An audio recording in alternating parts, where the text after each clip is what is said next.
The playoff format that Gary Bettman has, in years past, I thought it was kind of a moot point because it usually played out where the teams that would play each other would play each other.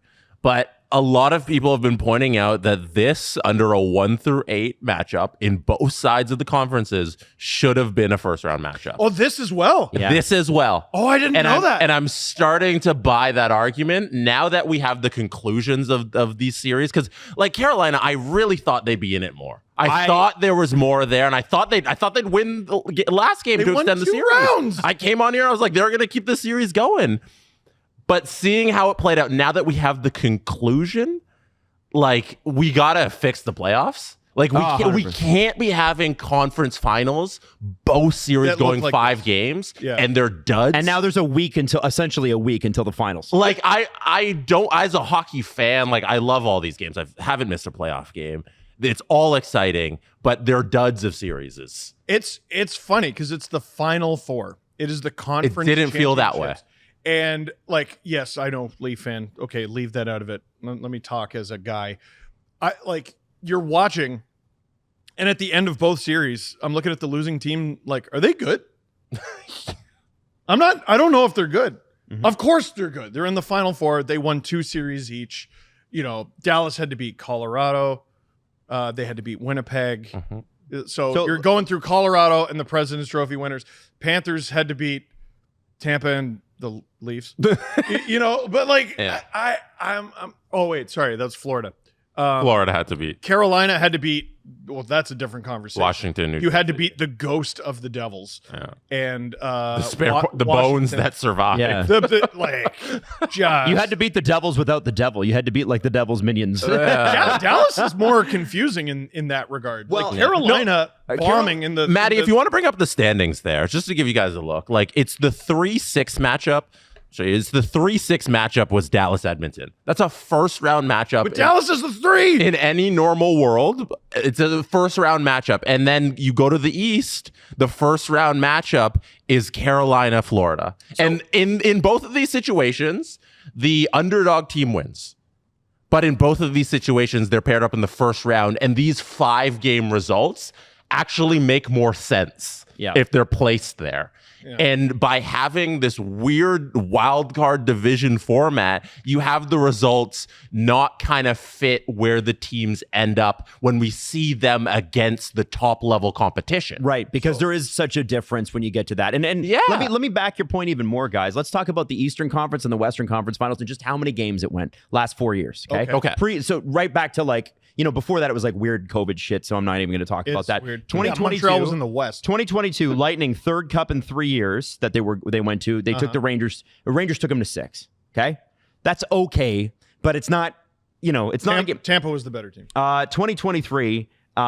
We all know the Panthers swept the Hurricanes. 2024, Panthers and New York go 6.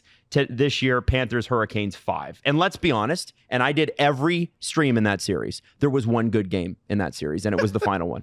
Truly. Mm-hmm. There was one good game. There was one game that was even close, and it was game 5. Okay? I mean, I guess game 4 was a little close towards the end. Now, let's look at the Western Conference. Colorado, Edmonton, 2022. Sweep. Avalanche swept. Vegas, Dallas, 6 games the next year. 2024, Edmonton, Dallas 6, and then 2025, Edmonton, Dallas 5. So that's not. It's not great. It's up and down. If you go back and you look at the history of this stuff, though, right before, I don't even know when this ridiculous seeding started, but I'm looking at like 2018, Washington Capitals, Lightning 7 games, 17 Penguins, Senators 7 games, 16 Penguins, Lightning 7 games, 15 Lightning, Rangers 7 games, and I'll even let's go back to like 2004, Lightning, Flyers 7, New Jersey Devils, Senators 7, Carolina Hurricanes, Leafs 6, New Jersey Devils, Penguins 5, New Jersey Devils, Flyers 7. There's so many 7s in there. Yeah. When you get it again, it's sometimes the amount of games in the series don't matter. Like the New York Rangers blew themselves up after winning 2 games in the Eastern Conference Final last year. They were like, we got to change everything. There might be 2 other teams who do it this year. Probably the Leafs.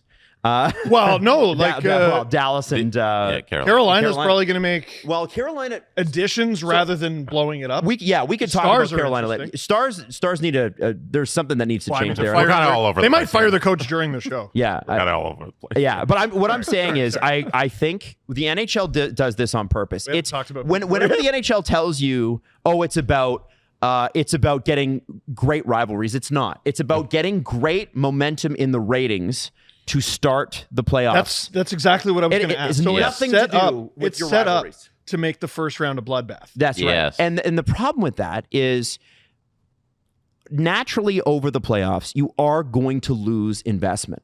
And what I kept saying on my streams was, listen, there are going to be people that only watch their team and then they're like, I'm done. And that's fine. You're the rest of the rounds, you got to make them compelling too for the person like us who is going to watch everything.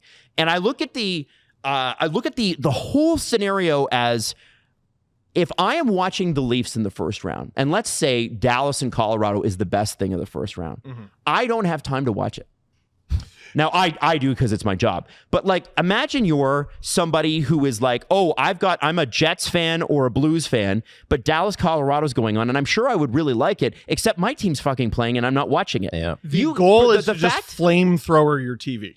And with but as that's the much thing, is that hockey you're as going to possible. miss most of it because there's double games happening in the first round. Yeah, but every hockey fan in North America is going to be engaged. Like, and some For of a you are couple going to watch weeks. too. For a couple weeks. This is the problem. Now, I think the first round, and this is not going to make any sense for hardcore hockey fans, but I think for most people, especially looking at this from a sales perspective, like we run our own business now. We know a little bit about how the sausage is made, and it's not quite the way I expected it. The first round is way easier to sell. Second round is hard. Second round is hard. Third round is hard. The turnaround is ridiculously fast. Sometimes it's 48 hours between a round. And who's going to be there? You don't know the team. And if you do know the teams, you don't know the players. Yeah. Like, you could set up, imagine it's a few years ago and it's the Battle of Alberta, right? In the second round, right? In the second round, right? And we were all excited for the Battle of Alberta. It's Edmonton. It's Calgary. And what if I were to tell you McDavid's hurt, Draisaitl's hurt, Kachukka's hurt, and I don't know, pick another flame. They're all hurt. Elias Lindholm. Yeah, Markstrom.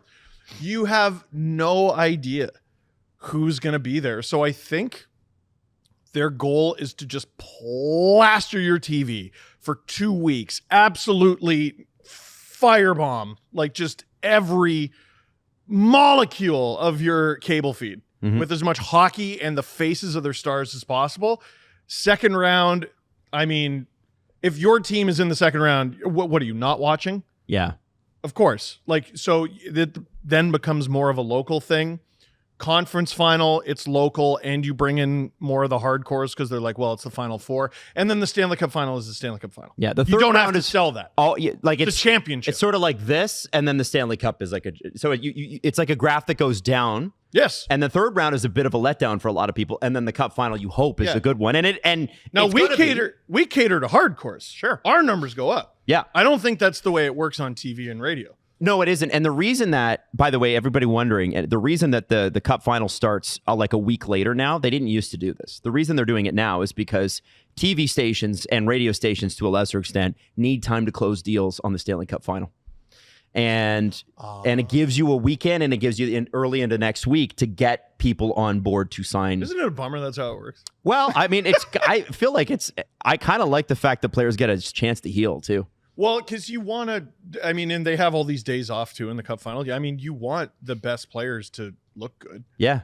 There have been, I mean, the Super Bowl waits 2 weeks, right? Yep. There have been a few series I've watched from like every one of these guys is broken.